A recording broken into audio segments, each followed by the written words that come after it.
Magandang gabi sa iyo parang RJ at sa lahat ng tagapakinig mo. Ako nga pala si Lester.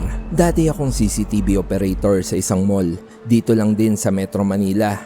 Bali hindi naman malaki o sikat na mall tong pinagtatrabahuhan ko. Sa katunayan, parang dry goods section lang sa palengke yung itsura ng loob nito. Ang karaniwan ng mga stall ay yung mga hindi branded na damit, cellphone repair shop at mga tindahan ng murang sapatos na meron pang ang karton yung display at ang mga brand yung Abibas at Jordan imbis na Adidas at Jordan. Sa madaling salita, pangmasa yung mall na to. Kung lumaki ka nga bilang batang 90s, pamilyar ka sa mga ganitong mall. Yung may lumang escalator na parang ayaw nang gumalaw.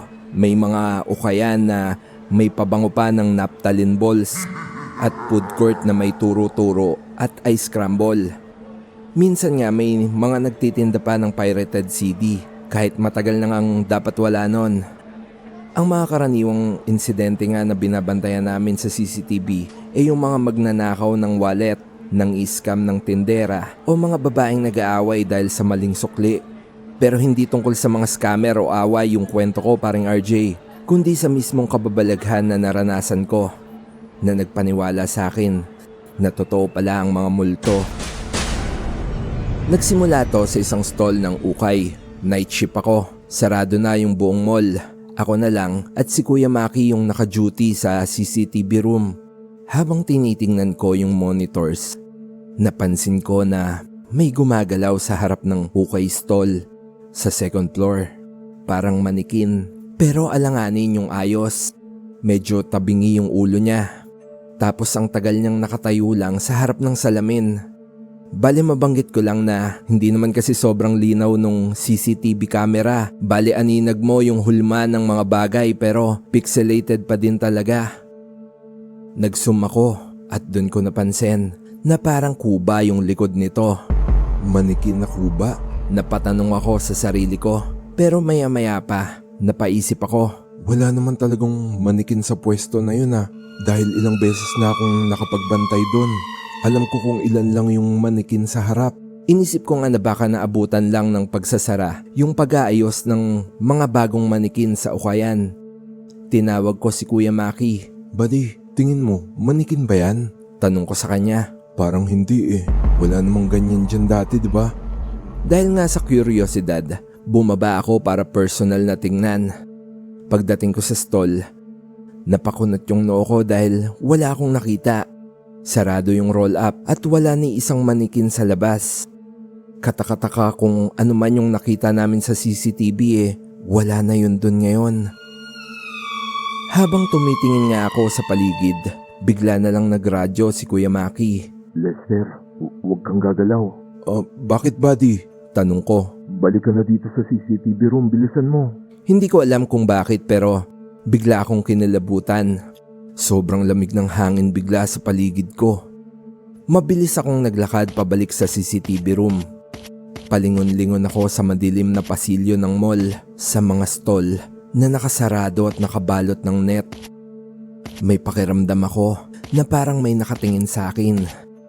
Pagdating ko nga sa kwarto, nakita kong parang namumutla si Kuya Maki. Hindi siya nagsasalita, tanging senyas yung ginawa niya at tinuro yung monitor.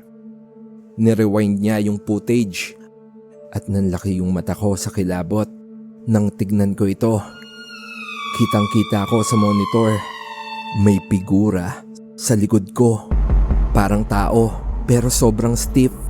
Maputla yung kulay niya na parang manikin. Kuba yung likod niya at yung ulo niya parang walang reaksyon. Nakatingin lang sa akin habang nakatalikod ako. Kita ko pa nga na nung tumalikod ako, naging magkaharap kami. Pero alam ko talaga sa sarili ko na wala naman akong nakita nun. Nagtaasan yung mga balahibo ko sa batok at dahil nga doon, buong madaling araw kami hindi lumabas ng CCTV room ni Kuya Maki. Kinabukasan, kinausap ko si Ate Mirna, isang matandang janitress na mahigit 5 taon na sa mall. Saan mo nakita? Sa tapat ng ukay? Tanong niya. Nagulat ako dahil hindi ko pa naman sinasabi kung saan ko banda nakita. Oo te, paano mo nalaman? Matagal ng kwento yan dyan. Nagsimula nga nung nagdagdag ng tinda yung ukay. Dati kasi puro damit lang na second hand yung tinda nila hanggang sa nagdagdag na sila ng mga Japan surplus. Yung mga cabinet tsaka mga antiques na galing sa Japan. May mga helmet pa nga ng parang samurai. Doon ko nga naalalang nagsimula na may nagsabing parang may tao na nakatayo sa harap ng salamin. Pero pag lumapit ka, wala naman. May usap-usapan na baka may gamit doon na talagang importante sa dating nagmamay-ari. Kumbaga, sumama yung kaluluwa niya. Kinilabutan niya ako, sabay tanong. Ibig sabihin kung ano man yung gamit na pinagmumultuhan, hanggang ngayon hindi pa din nabibili? Malamang ganun na nga, o baka naman nagustuhan niya na talaga dyan, kaya ayaw niya nang umalis kahit wala na yung gamit niya. Nakangisipang wika ni Ate Mirna. Napasimangot na nga lang din ako. At kahit pa nga sa mga nalaman ko no choice pa din kundi mag-duty nung gabing yon. Pero hindi po yun yung huling beses na may naranasan akong kababalaghan sa mall na yon. Sa totoo lang, hindi ko na nga mabilang. Isa nga po doon, yung tungkol sa babae sa food court. Tumagal nga ako kahit papano sa mall na pinagtatrabahuhan ko. No choice kasi ang dami kong hinuhulugan ng panahon na yon. Kaya sa kabila ng mga katatakutan, pinagpatuloy ko yung pagtatrabaho. Nung tumagal nga po, nasanay na din ako. I mean, siguro natutunan ko lang din talaga na baliwalain, lalo na kung hindi naman makakaapekto sa trabaho ko. CCTV operator pa din ako nung panahon na to at medyo sanay na ako na sa tuwing 3:17 AM. May isang mesa sa gitna ng food court na palaging may nakaupo. Take note po, sarado na yung mall.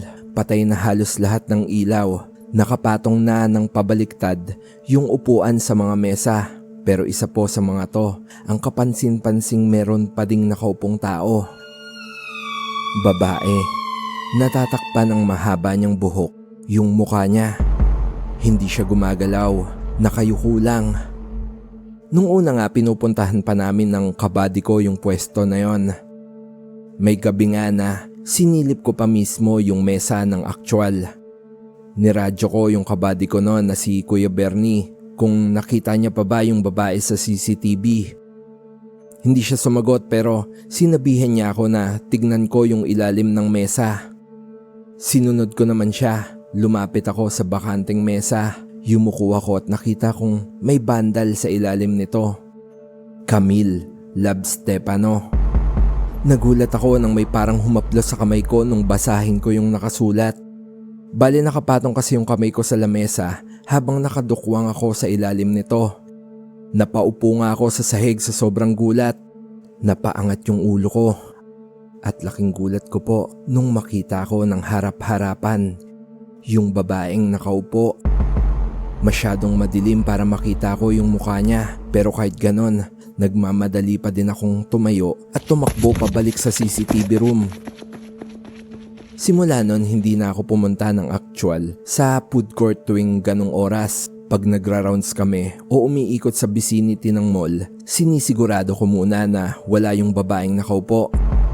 By the way, yung una ko po palang kwento tungkol sa manikin sa ukay, natigil din naman yung pagpapakita ng kuba na manikin. Siguro may bumili na nung gamit na binabantayan niya dun sa ukay. At yung babae naman, tinanong ko si Ate Mirna kung may alam siya. Pero nagkabit balikat lang ito, sabay nagwika.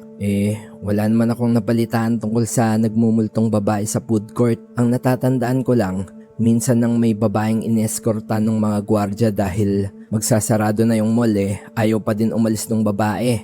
Nagrereklamo na nga yung mga stall nung mga pagkain kasi halos 6 na oras na daw nakaupo sa lamesa. Wala namang ino-order. Hinihintay daw ng babae yung jowa niya. Parang ganun. Nabanggit pa nga yata na buntis siya kaya ayaw niyang magpaakay palabas. Parang ininjan yata nung jowa kaya medyo nag-ieskandalo na nung mga panahon na yon.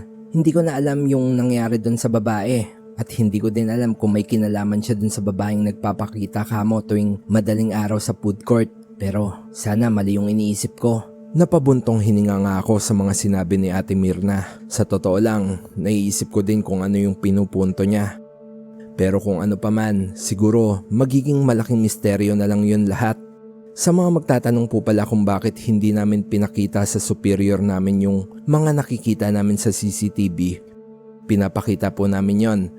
Pero pinapabura din nila or minsan napapatungan na ng loop recording. Hindi ko alam kung wala silang pake o baka para na din hindi makaapekto sa mall na pinagtatrabahuhan namin. After ilang months, nag-resign din naman ako para mag-apply sa ibang security agency. Pero hindi po ako nag-quit dahil sa multo, kundi dahil sa mababang pasahod.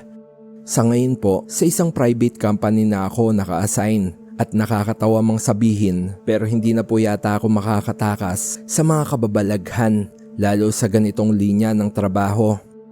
Opo, meron pa din pong multo dito sa bago kong company at ikikwento ko po uli sa susunod.